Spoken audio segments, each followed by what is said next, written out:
ต้อนรับเข้าสู่ช่องป้าจำลองสหายหลายคนวันนี้มาเที่ยวแกล้งหัวคุณค่ะไม่ได้มานานแล้วน้ำไหล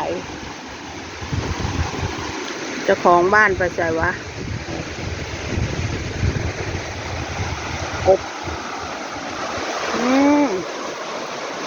โอ้น้ำไหลไปเต็ม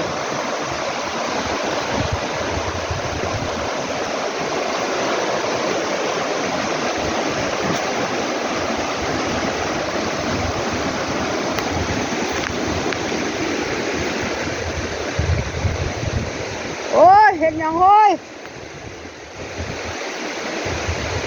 เห็นยังหัวล้านมะเขือไปใส่วะโอ้ยห้าไข่จนไหลไปเนาะ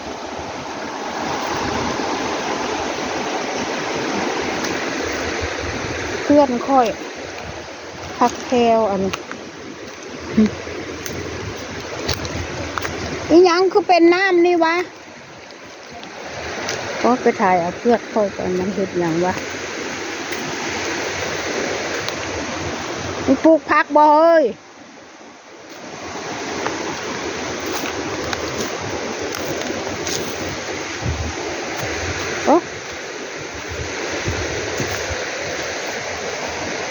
เป็นยังวะ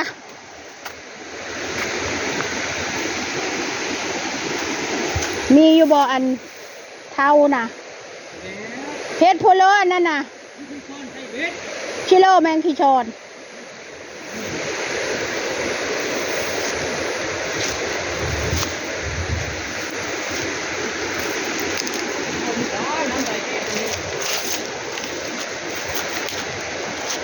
แถวนี้คือบัวปลูกผักวะกบ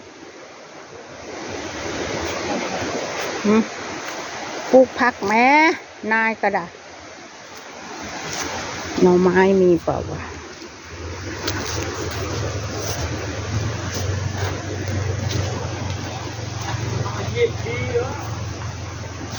โอ้ยว้าวกวนแท้มีห้องน้ำอยู่กะมาหาใส่แถวนี้บ่บักกันเนี่ยมองใดว่ากันลงไปเอาเท่าด่ะ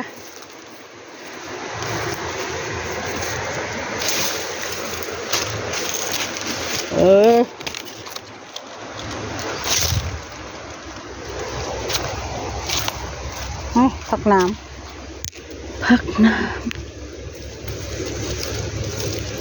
เก็บผักน้ำก่อนเด้อ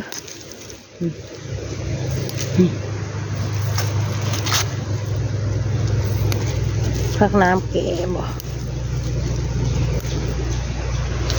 ผักน้ำแก่บ่ไม่มีใครกินผักน้ำมันเลยแก่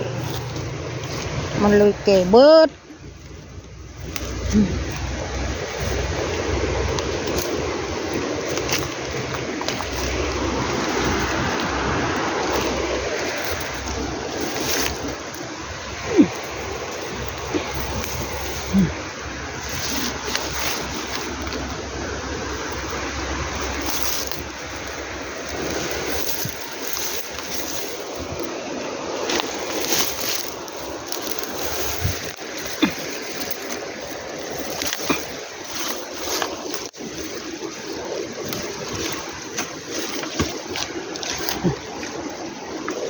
หนา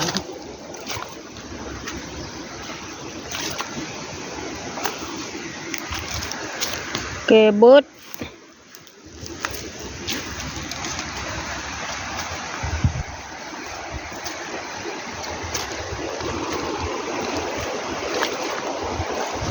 ผักน้ำนะคะ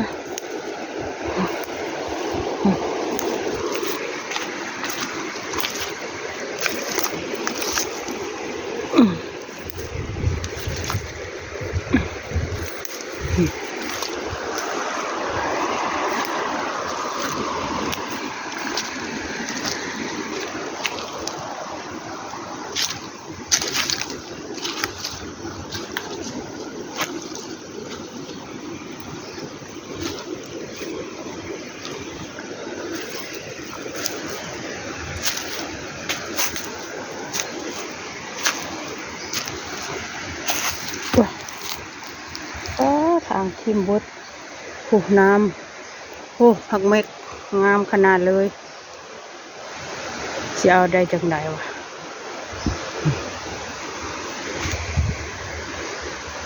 ผักเม็ก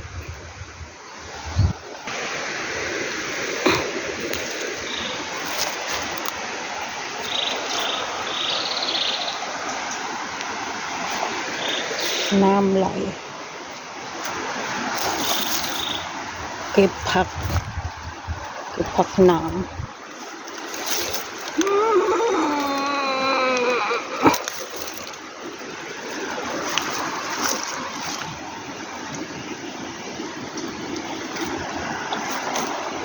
เดี๋ยวจะเอาผักเม็กพร้อมไปกินกับลาบโอ้น้ำ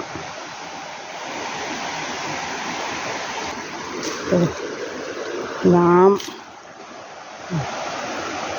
เยอะแยะกาแฟ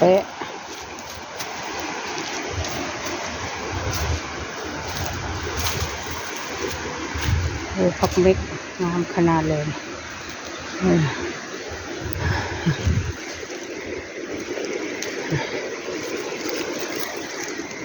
จะแก่แล้ววะแต่เราก็ไม่ต้องเอาที่มันอ่อน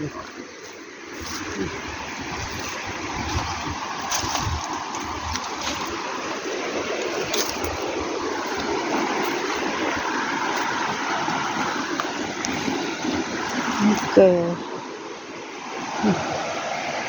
น้ำยังไม่มีเท่าดอก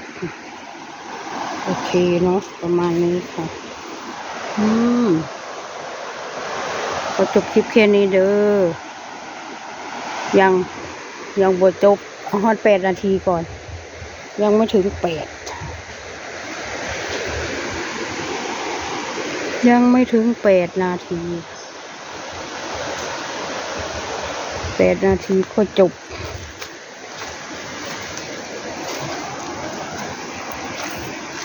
ไปเอาผักเม็กนั่นน่ะวางไว้นี่ก่อน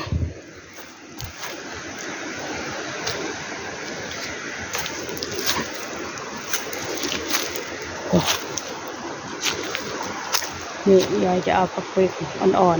ๆโอ้สูงขนาดโอเคประมาณนี้ค่ะ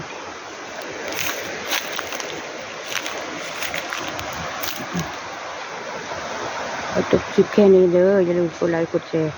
กด Subscribe กดกระดิ่งให้คุณยายด้วยนะคะ